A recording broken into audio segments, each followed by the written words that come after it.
Aujourd'hui, je vous raconte quelques anecdotes de tournage. Jusqu'à ce que l'armée arrête Chaplin, la bagnole est pliée en deux et menaçant de le jeter du haut de la falaise, ce qui est une énorme perte de temps et d'argent.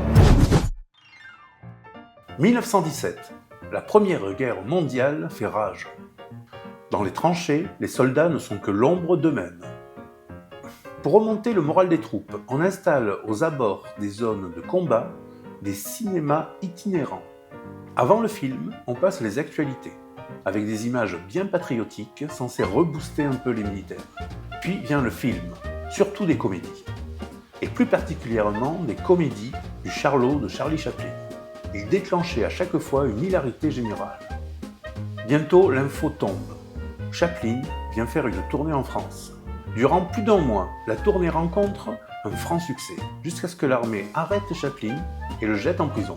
Il s'agissait en réalité d'un imposteur se faisant passer pour Chaplin. L'escroc est expulsé et interdit de séjour sur le territoire français. 1959. Steve McQueen commence petit à petit à se faire un nom. Il a pour l'instant décroché que quelques petits rôles au cinéma. Mais sa notoriété vient de la série qu'il tourne au nom de la loi. C'est alors qu'on lui propose d'incarner un des mercenaires dans le film Les 7 mercenaires. C'est le rôle qu'il attendait. Il le sent, il le sait. C'est le film qui va faire décoller sa carrière. Seulement voilà, il est toujours sous contrat pour Au nom de la loi. Et le prochain tournage tombe en même temps que celui du film. Il ne peut pas louper l'occasion. Un film comme ça ne se représentera pas de sitôt. Il lui faut une idée. Et une idée, il en a une. Tout le monde sait qu'il est passionné de sport automobile et de voitures qui vont vite. Un jour, il se fout tout seul dans le décor avec sa caisse. La bagnole est pliée en deux. Quant à lui, officiellement, il lui faut du repos. Il ne pourra pas tourner au nom de la loi. Le tournage est reporté. Pour se reposer, il part au Mexique, sur le tournage des 7 mercenaires. Burt Lancaster, énorme star hollywoodienne entre les années 40 et 80, est réputé pour avoir un caractère plutôt difficile. En 1971, il tourne L'homme de la loi, réalisé par Michael Winner. Et même si Burt n'est pas facile, Winner arrive à mener sa barque avec brio. Avec qui ? Ce jour-là, on tourne une scène où Lancaster doit achever son cheval d'une balle. Le réalisateur prévoit 5 caméras, mais le 5e angle est un petit peu plus difficile à installer. Donc il propose à Lancaster de tourner avec les 4 caméras et de refaire la scène un peu plus tard avec la 5e. Lancaster accepte. La scène se tourne, il abat son cheval d'une balle de Colt. Coupé, elle est bonne. On prend 5 minutes de pause et on la refait. 5 minutes après, Lancaster se pointe avec une Winchester sous le bras. Winner lui fait remarquer gentiment que le coup d'avant, il avait un Colt. Lancaster pète un plomb. Il hurle. Il est persuadé d'avoir raison. Il attrape Winner par le col et le traîne jusqu'à une falaise. Et menaçant de le jeter du haut de la falaise, il lui dit, je cite, « Avec quoi j'ai tiré sur ce putain de cheval, espèce de connard d'enculé d'anglais de merde !» Bon là, Winner cède. Il lui dit « Oui, Burt, tu as raison. » Et il retourne la scène avec la Winchester.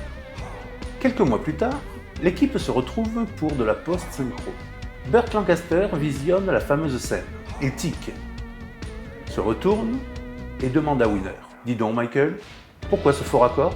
Winner lui rafraîchit la mémoire et lui rappelle qu'il avait failli le tuer. Et Lancaster lui répond, le plus calmement possible, « Ah bon ? Je ne m'en souviens pas. » Délicatessen, La cité des enfants perdus, Le fabuleux destin d'Amélie Poulain, Un long dimanche de fiançailles sont des films réalisés par Jean-Pierre Jeunet. À la fin des années 90, Hollywood le réclame pour réaliser Alien Résurrection. Dans ce film, on suit un clone de Ripley, interprété par Sigourney Weaver, dont l'ADN a été mélangé avec celui de l'alien, ce qui lui donne une force et une habileté hors du commun. Jeunet travaille sur comment réaliser la scène où Ripley marque un panier de dos. Mais Sigourney Weaver s'est mis en tête de réussir à tourner cette scène sans trucage. Elle engage un coach et travaille sans relâche des jours durant. Elle va lancer ce putain de ballon des milliers de fois. Jeunet pense que même si elle y arrive, Ça va prendre des dizaines et des dizaines, voire des centaines de prises, ce qui est une énorme perte de temps et d'argent. Du coup, il prévoit quand même des trucages. Arrive le jour du tournage. Première prise.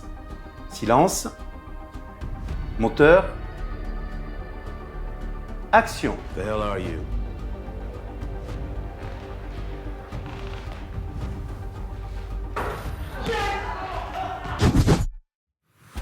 En 2005, Andrew Nichols tourne Lord of War avec Nicolas Cage.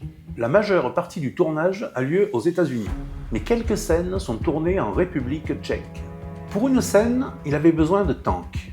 Habituellement, aux États-Unis, il passe un contrat avec l'armée qui lui en prête quelques-uns et il remplit le reste du plan par de la 3D. Mais en République tchèque, c'est un petit peu différent. Andrew Nichols tombe sur un particulier qui peut lui en louer une cinquantaine sur les 100 qu'il possède.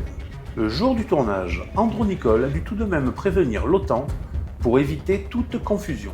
Pour une autre scène, il avait aussi besoin de beaucoup d'armes d'assaut. Et dans le même style que le mec des tanks, il a trouvé un gars qui lui a vendu 3000 AK-47, ce qui lui a coûté moins cher que de louer des armes factices. Bien évidemment, toutes les scènes tournées, il a revendu ce lot, faisant de lui un trafiquant d'armes, comme le personnage principal du film. Merci d'avoir regardé cette vidéo. N'oubliez pas de liker, de partager et de vous abonner. Et je vous dis à lundi.